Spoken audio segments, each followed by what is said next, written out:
electronics like gadget hrang kalom view na hian a thar lei hi ka hre thei khop me a tlem zong che ka lo siam thathiam ve nual bawk nen ka thil nei po hian second hand hi ni deuh tlang pui thin London a hian second hand dawr thrift shop an ti ang hi tam khop me a heng zing a hian ka kalber thin na electronics an zawrh na big chain lian deuh mai pakhat CEX ti hi oma an company hian an second hand gadget la video games hrang an leia profit in an zawrh chhawng le thina warranty na min leitir le a chu chu athapian an dawr valut kherlo po hian online in le hral hi an ti thin tho bawk voina ka vakal na hi Hounds Law London ani a engem nei han en chinang upon display a hian Nintendo Switch te chungma main controller hrang Kingdom Hearts Deluxe ani mo moya handheld chi hrang Nintendo deuh vek ni PlayStation VR pom ni he Super Nintendo ani mo hei chu MacBook te camera hrang Robert chunga hian an zawrh tamber chu video games DVD ania video games hrang PlayStation 2 Xbox thlengin a hlui te pawh an zuar ani chuan movie te pawh an dah ve nual Blu-ray format in Wailama khuan Nintendo 64 cartridge te Sega Genesis cartridge ani mo chu Nintendo 64 console te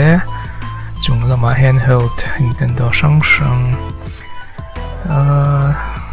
Sega Genesis pon nei ni 16-bit Sega Saturn controller nen thaleme Super Nintendo cartridge hrang an nei boka collectibles chi hrang Xbox original po inge ke na mi hai shalo Nintendo Switch la to khop me sa zathum le zatni le chenga ti tani chuan PlayStation 2 second hand hrang PlayStation 3 te mobile phone chi hrang mobile phone po hi aman an ti hniam lo khop me second hand sia chuan tablet chi hrang an zuar boka hetilaya hian laptop nuaya hian a computer part processor te RAM te an zuar ve tat mai to mem hran lo na in London a chon tiang zawrh na hi om lem lo a second hand le atenga part hrang a le na hi wang khop mai internet ti lo a chuan CEX a hen nei thin ni keyboard hrang Mac vel niang chuan he lama hian hi nge GPS ani mo car GPS set nav chi hrang an da a camera second hand hrang image stabilizer te pawh don kha sound system PlayStation 4 second hand lei tum dewa kal kania Serenite ak chon an lei thalo khop mai Shadow of the Colossus po chang song panila ni tlat Shenmue te oma Terminator Resistance po manat lalo Mortal Kombat 11 Ghost of Tsushima hi zat thar dewa aman po to khop mai Xbox 360 lam game lui deuh wang deuh an nga khop mai hemi dawr bik a hian bik takin Ace Combat te pon la nei ni hi mu mai lo thina online hoa nge tang o Metal Gear Solid HD collection hi po hi tam vak lo India voi khat ka hua kalei du talo ma cha chang som lai la ni he ai noi kila hian original Xbox game ho khan la zuara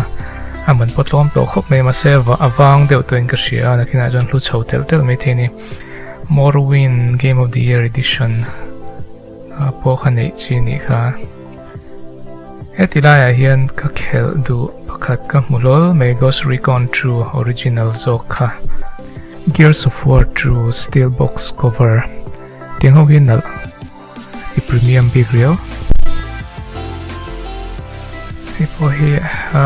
ngai lo research deu ngai ni nom mel hei chu lei nge chi ni Armored Core for answer chuan he ta top lama hian Xbox One game ho da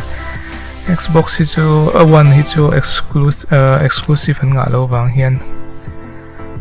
kan nei tho na hian lei NMM a po game ho hi chu ken lo Shadow Tactics hi chang riatin om to it's interesting rio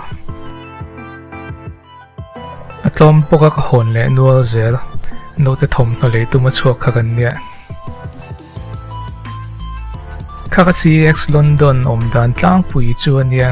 Mizoram hian om veta se hlawk ve tho angem kan tangkai pui angem engei ngai dan comment lama in mantak le min soi pui don nia khati zong khani se ye mangcha po tu shipui kai oilo